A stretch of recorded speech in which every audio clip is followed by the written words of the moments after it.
அம்மா அம்மா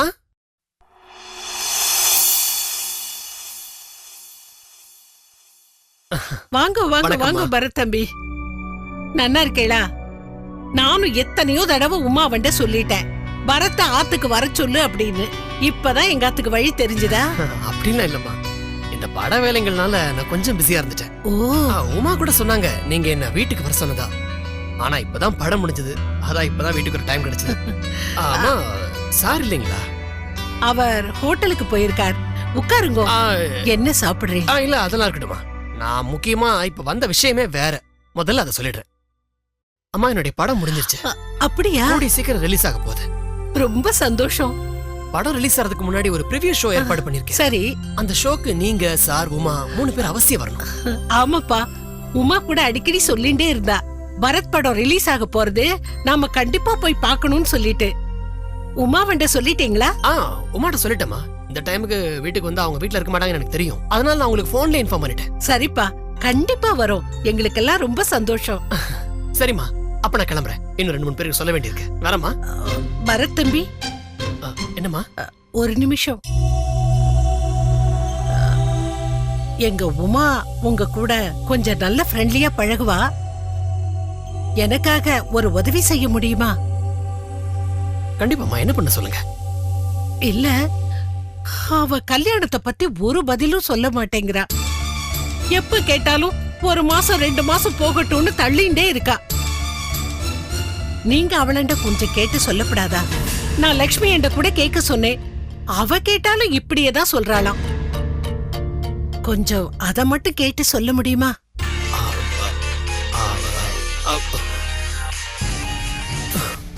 ஹலோ மாசா, நான் வெளில இருக்க, நீங்க அப்புறமா கூப்பிடுறீங்களா? நான் கூப்பிடுறேன் மாசா, நீங்க போன வைங்க. அம்மா, நீங்க என்ன சொன்னீங்கம்மா? இல்லப்பா, உமா கல்யாணத்தை பத்தி தான். எப்ப கேட்டாலும் இப்ப வேண்டாம் வேண்டான்னு சொல்லிட்டு இருக்கா. நீங்க தான் கொஞ்சம் அவள்கிட்ட கேட்டு சொல்லணும். சரிம்மா, நான் பேசுறேன், கண்டிப்பா பேசுறேன்.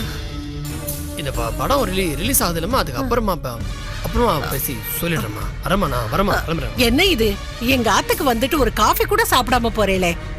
இல்லம்மா, பரவாயில்லம்மா, வேலை இருக்கு, நான் கிளம்புறேன், நான் வரமா. சரி சரி. என்ன இது, நான் இப்ப அப்படி என்ன கேட்டுட்டேன்னு இப்படி பதறி அடிச்சு ஓடிட்டு இருக்கார்? பாவம், அவருக்கும் படம் ரிலீஸ் அது இதுன்னு எவ்வளவோ பிரச்சனை இருக்கும். நல்ல பிள்ளை. பூஜா மேட்ரு விட்டலாச்சாரியார் படத்தை விட, ஏன் எல்லா மர்ம படங்களை விட ரொம்ப த்ரில்லா இருக்கு சார். உட்காரு உட்காரு உட்காரு. எதிர்பார்த்ததுதான். சொல்லியா, எல்லா டீடைல்ஸும் சொல்லியா, ரொம்ப சுவாரஸ்யமா இருக்கு. பூஜாவோட இன்னொரு பேர் பவித்ரா.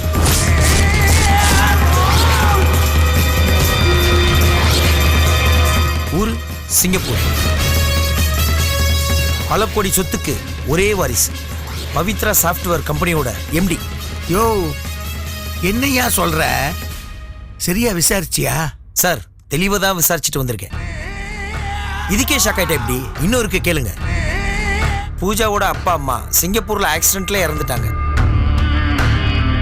அவங்களோட உறவுகளை தேடி இந்தியாவுக்கு வந்திருக்காங்க. இந்தியாவில் ஒரு ஆக்சிடென்ட் ஆகி அவங்க சுயநினைவை இழந்துட்டாங்க. அப்ப பரத் தான் காப்பாத்தி அவங்கள காம்பவுண்ட்ல குடி வச்சிருக்காரு. அப்புறம் அவங்களுக்கு நினைவு தெரிஞ்சிச்சு.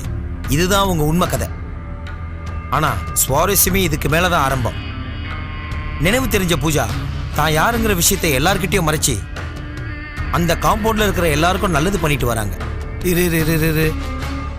அப்போ உமாவுக்கு வேலை வாங்கி கொடுத்தது, பரத்தோட சினிமாவுக்கு ஃபைனான்ஸ் பண்ணது, அந்த காம்பவுண்ட்ல இருக்கிற எல்லாருக்கும் வீடு கட்டி கொடுத்தது பூஜா.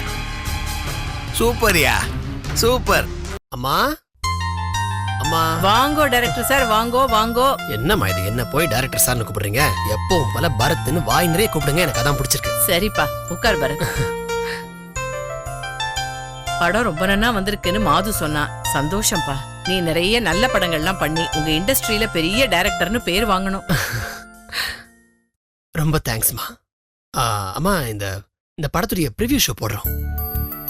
அந்த ப்ரிவியூ ஷோக்கு நீங்க, ராஜன் சார், ஜானகி எல்லாரும் அவசியமா வரணும்.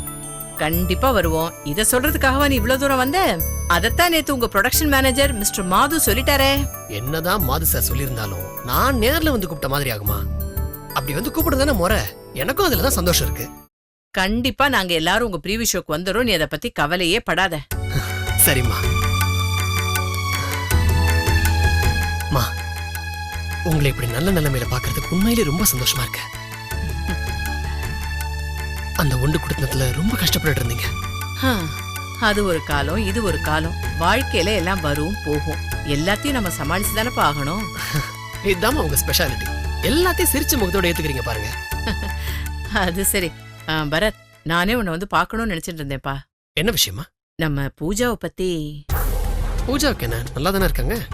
இல்லப்பா, வெளியில பாக்குறதுக்கு அவ நன்னா இருக்கா. ஆனா அவ உடம்புக்குள்ள ஏதோ பிரச்சனை இருக்குன்னு நினைக்கிறேன். இப்படித்தான் நானும் உமாவும் சந்தேகப்பட்டு பூஜாக்கு ட்ரீட்மெண்ட் கொடுக்குற டாக்டரை போய் பார்த்தோம். டாக்டர் என்ன சொன்னாருப்பா? அவரு பதட்டப்படாதீங்க, பயப்படுறதுக்கு ஒண்ணுமே இல்ல, அவங்க கொஞ்சம் அனிமிக்கா இருக்காங்க, டானிக்கு மெடிசன் சாப்பிட்டா சரியாயிடும் மருந்து எழுதி கொடுத்துருக்காங்க. That's all. டாக்டர்ஸ் அப்படிதான்ப்பா சொல்லுவா. அதெல்லாம் பழைய கதை. போன வாரம் உங்க ஆத்துக்கு நான் வந்திருந்தேன். நீ இல்ல, பூஜா மட்டும் தான் இருந்தா. ஓ அதுவாமா? அது ஒண்ணு இல்லம்மா, இப்போ இந்த படம் விஷயமா 4-5 மாசமா வீட்ல இருக்கிறதுல ரொம்ப பிஸியா சுத்திட்டு இருக்கேன். அதனால பூஜா மேக்ஸிமம் வீட்ல தனியா தான் இருக்காங்க. இல்ல பரத், நீ புரியாம பேசிட்டு இருக்க. நான் வந்து உங்க ஆத்து வாசல்ல நிக்கிறேன், வாசக்கதவு திறந்து கிடக்கு. சரின்னு காலிங் பெல்ல அடிச்சு பார்த்தேன், யாருமே வரல.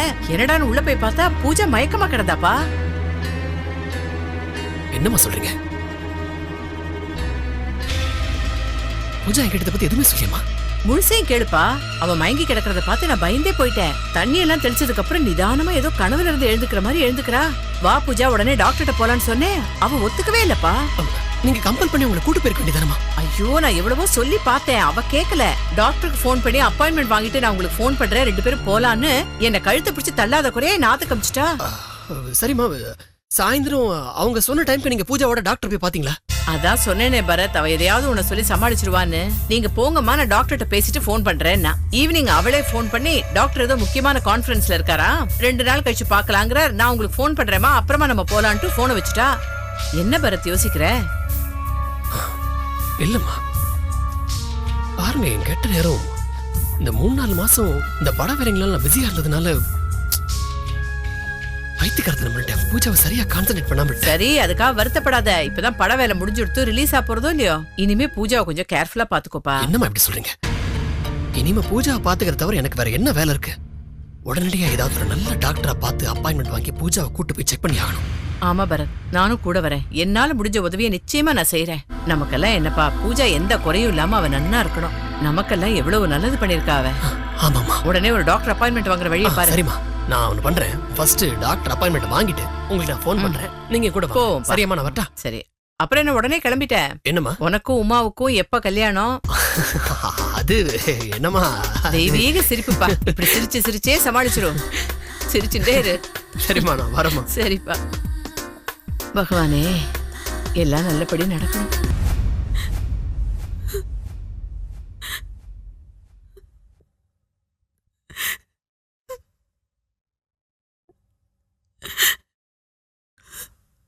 I am sorry madam. இது நாள் வரைக்கும் நான் ஒரு அனாதைன்ற ஃபீலிங் எனக்குள்ள வந்ததே இல்லை கலைவன் சார். இப்ப அது வந்துடுச்சு.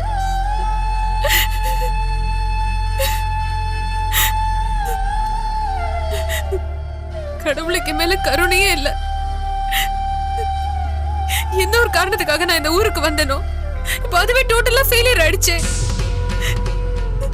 எனக்கு இருந்த ஒரே ஒரு சொந்தம் இந்த ராஜ்பரத் மட்டும்தான். இப்ப இவரும் உயிரோட இல்ல. மேடம், எனக்கும் அதுல வருத்தம் தான் மேடம். இந்த ராஜ்பரத்தை கண்டுபிடிக்க முடிஞ்சதை தவிர அவரை உயிரோட பார்க்க முடியல மேடம். ஏன் தெரியுமா? ஏன்னா நான் ஒரு ராசி இல்லாதவன். அதனாலதான் இப்படி எல்லாம் நடக்குது. மனுஷன பிறந்த ஒவ்வொருத்தருக்கும் நியாயமா அந்தந்த நேரத்துல கிடைக்க வேண்டிய ஒரு சந்தோஷமாவது எனக்கு கிடைச்சிருக்கா? விவரம் தெரியாத வயசுல எங்க அப்பா அம்மாவுடைய பாசத்துக்காக நான் ஏங்கினேன். விவரம் தெரிஞ்ச வயசுல என்னோட சொந்த பந்தங்களுடைய அருகாமைக்காக நான் ஏங்கினேன். ஒன்னும் கிடைக்கல. அளவுக்கு அதிகமா காசையும் பணத்தையும் அள்ளி அள்ளி கொடுத்த கடவுள் அன்பு, பாசம், உறவு, சொந்த பந்தங்கள்னு எதுவுமே எனக்கு கொடுக்கல. தோல்வியை கூட தாங்கிடலாம், ஆனா ஏமாற்றத்தை என்னால தாங்கிக்கவே முடியல கலைவன் சார். எனக்கு மட்டும் ஏன் இப்படி எல்லாம் நடக்குது? ஏன் தான் நான் இந்த உலகத்துல பிறந்தேனோ